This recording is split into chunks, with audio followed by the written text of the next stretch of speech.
Hola, amigos. En estos días he tenido bastantes cosas y bueno, hoy quisiera comentarles rápidamente tres papers que me parecieron súper interesantes. El primero se llama Water, A Tale of Two Liquids.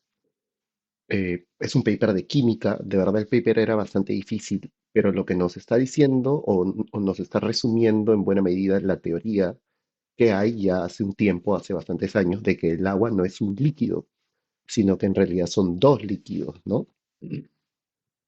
Y que esto explicaría varias propiedades eh, o varias anormalidades que tiene el agua con respecto a otros líquidos, ¿no?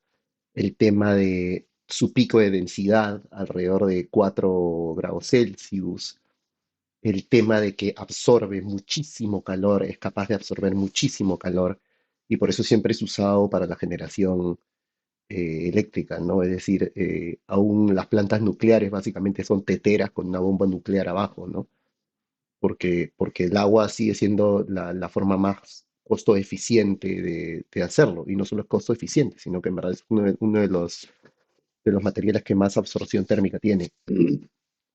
Entonces, eh, claro, ¿por qué sucede esto? Y lo que ellos explican aquí más que nada es, bueno, la señora Paola Gallo, Katrina Van Winkle, Charles Austin Angel, et alis,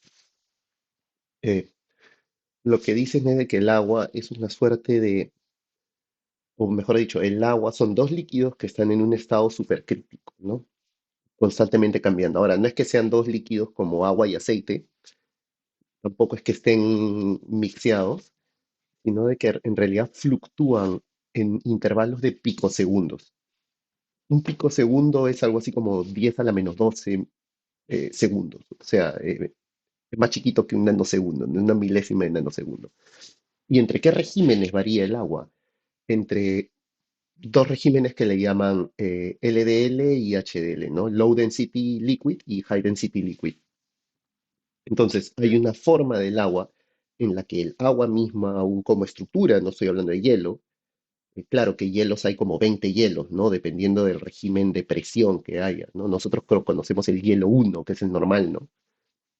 Pero de hecho hay varios tipos de hielo, ¿no? Tienes hielos rarísimos, como los que hay en el centro de varios planetas, ¿no? Como el hielo superiónico, el hielo amorfo, ¿no? Que es el hielo como vítreo que está en cometas y que es el más abundante. Entonces, aún dentro de lo que nosotros creemos conocer del agua, el agua es una cosa muy rara, pero aún dentro de su estado líquido a temperatura de ambiente es una cosa rarísima. Entonces, tenemos el low density water, que es justamente unas moléculas con un poco más de estructura, ¿no? Como una suerte de tetraedro forman y por tanto ocupan más volumen. Por eso es que tienen menor densidad. Mientras que las de high density es como si se desordenaran rápidamente esas moléculas y pueden agruparse más fácilmente. Obviamente el régimen de HDL, de high density, es favorecido por un incremento en la temperatura, mientras que el régimen de LDL suele ser favorecido por un descenso en la temperatura hasta cierto punto, en el cual empieza a solidificarse y pasa a ser hielo. Entonces hay varias cosas raras que pasan con el agua. ¿Y qué más? Bueno, esto explica para la gente, así trayéndolo de nuevo un poco al planeta Tierra, para la gente que le gusta tomar café o que le gusta tomar té, algo que sabemos muy bien, que es que el agua caliente extrae mejor, ¿no? Es un mejor solvente de las cosas. ¿Y por qué? Justamente porque tienes más HDL, pues, porque tienes más High Density Liquid y esa agua menos estructurada le es más fácil entrar y sacar los compuestos del café o sacar los compuestos del té. Le facilita la extracción. Eh, Hay varias propiedades además que cambian. Por ejemplo, el HL tiene un pH distinto del LDL, ¿no? Y promediado justamente dan cero, ¿no? O bueno, el neutro, 7 creo, el neutro que es el agua, ¿no?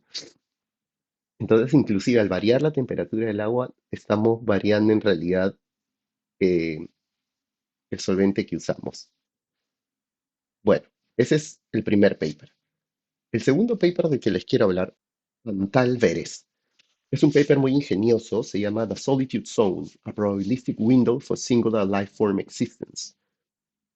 Y lo que hace es una cosa que me pareció genial, que, bueno, este es del Acta Astronáutica de Winter de 2026, si no me equivoco. Había salido ya en el 2025 publicado en Internet, ¿no?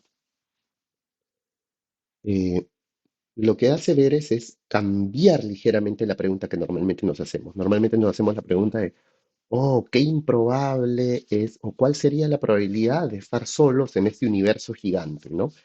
Y tomamos cosas como la ecuación de Drake, ¿no?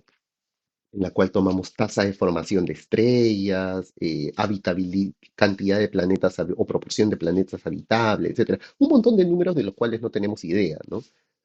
Como para intentar estimar o pensar cuál sería la probabilidad de que surja la vida y que además luego la probabilidad de que estemos solos, ¿no? Pérez cambia un poquito el enfoque y hace la siguiente pregunta.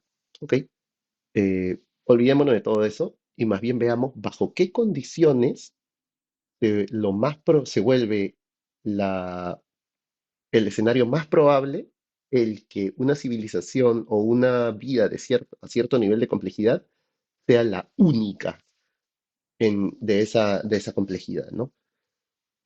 Entonces la pregunta cambia bastante, o sea, la pregunta es un cambio ligero, pero sustancial, porque nos permite repentinamente usar toda la batería de estadísticas normales que tenemos para, para analizarla. Es decir, toda la estadística, todos los libros de estadística normal que tenemos son usados aquí, ¿no? Es más, el señor Vélez lo que usa es binomiales, o sea, es el ABC de la estadística, ¿no?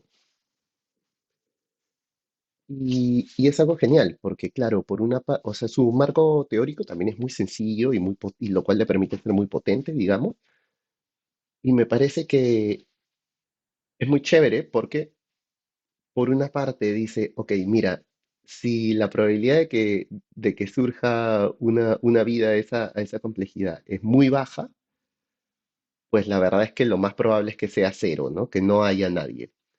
Si la probabilidad es muy alta, más bien lo más probable es que haya muchas, ¿no? Entonces, ¿bajo qué escenarios lo más probable es que haya una sola, ¿no? Que haya una sola sea más probable a que no haya ninguna o a que hayan muchas o a que haya más de una. Y claro, hace ese análisis de escenarios, luego contrasta con con las principales teorías que hay, ¿no? Como la de la Tierra rara. De hecho, la de la Tierra rara es la que le sale con probabilidades más importantes de zona de soledad. Y sí, y luego uno puede decir, bueno, ¿y qué tal si hay otra civilización para la cual nosotros somos insectos, ¿no? O bacterias. Sí, siempre está esa posibilidad, pero de hecho sería un poco menos plausible, dado que somos una civilización que es capaz de comunicarse y recibir comunicación de incluso intergaláctica, ¿no? Entonces creo que no es tan plausible ese escenario, pero sí, por supuesto, siempre puede suceder, ¿no?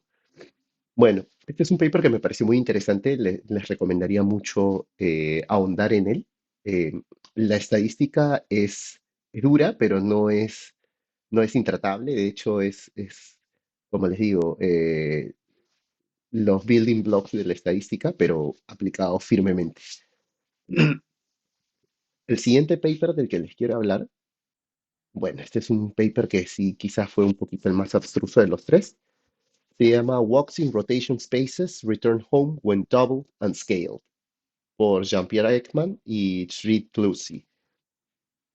Este es un paper de geometría, de matemática, aborda el tema de rotaciones tridimensionales, ¿no? En SO3, en SO3. Y bueno, tiene un montón de aplicaciones súper relevantes, de tecnología, ¿no? En brazos robóticos, etcétera, como en ciencia, ¿no? En ciencias duras. O sea, claro, siempre vemos el tema eh, spins electrónicos que son un medio y decimos, ¿qué significa eso, no? Y claro, significa que tiene que dar la vuelta dos veces para volver al punto uno, ¿no? Y nosotros solemos pensarlo como si fuese una esfera y decimos, oye, pero ¿cómo es eso posible, no? O sea, y por supuesto, los físicos siempre nos dan alguna respuesta estúpida, porque en su modelo el electrón es un punto, no es una carga puntual, entonces ni siquiera debería tener rotación, no pueden hablar de rotación, sino hablan del spin como una propiedad. Y encima, para que una cosa tenga que rotar dos veces para volver al estado inicial, tiene que ser una cosa un poco más compleja, ¿no? Tiene que ser- tiene que tener algunas partes más de forma tal que tiene que rotar dos veces para volver al punto inicial. Eh, entonces, claro, los físicos nunca pueden explicar qué demonios es un spin, pero lo bueno de este paper es que lo aborda desde una perspectiva pura, no puramente matemática, sino nos muestra un poco cómo fue su tren de pensamiento, ¿no? O sea, inicialmente nos dice, hoy hicimos los trayectones, ¿no? Que son como piedritas que van girando solitas, así. Y dijimos, oye, ¿existe algún trayectón que pueda girar de forma indefinida? Claro, dando cosas como eh, fricción y cosas por el estilo, ¿no?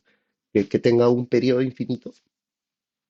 Obviamente lo que tenía que suceder ahí era que tenía que tener eh, eh, una, un cierto nivel de idempotencia, ¿no? O sea, tenía que, la misma rotación aplicada varias veces tenía que volver al lugar de origen. Ahora, quizás esto sea un poco trivial en dos dimensiones, pero en tres dimensiones no lo es, ¿no? En tres dimensiones m- puede ser que nunca vuelvas al origen.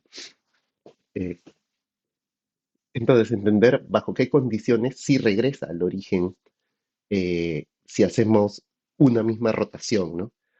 Eh, ahora, una misma rotación no es en un mismo plano, pues, ¿no? Sino que tiene que ser en varias cosas, en planos distintos, ¿no? Ahí viene la complicación, justamente. Todo el tema de rotaciones en tres dimensiones es súper complejo. Y lo que encuentran es que, como bien dice el título, hay que escalarlo eh, por algún lambda muy bien escogido. No es que sea un lambda que ellos han puesto, se han sacado de la media, sino como que hay que calibrar la rotación y no hacerla una vez, sino hacerla dos veces. Y luego demuestran por qué. Yo no sabía que estadísticamente, si uno hace rotaciones aleatorias, eh, hay una proporción muy, muy baja de rotaciones que acaban estando, digamos, muy cerca del origen, ¿no? A pocos grados del origen. Mientras que la gran mayoría de rotaciones aleatorias suelen estar distribuidas cerca de los 180 grados, ¿no? Sin embargo, cuando uno duplica esto, bueno, y luego le hace un fold sobre sí mismo, ¿no? Las dobla sobre sí mismo, lo cual es un procedimiento bastante sencillo, en verdad, porque te tendría que explicar acá y me voy a pasar un buen rato, así como loquito. Es que la distribución, una vez que uno la duplica y hace el fold, se vuelve uniforme. Entonces ahí es cuando casi todas las distribuciones, salvo algunos casos específicos que ellos dicen, oye, por tales razones no puedo garantizarlo o no puedo demostrarlo con estas rotaciones, pero para casi todos los casos sí es posible regresar al origen si simplemente la escalamos adecuadamente y la duplicamos.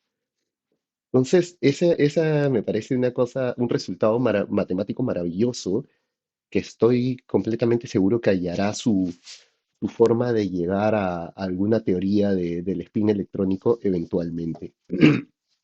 Pero bueno, esas cosas quería contarles hoy.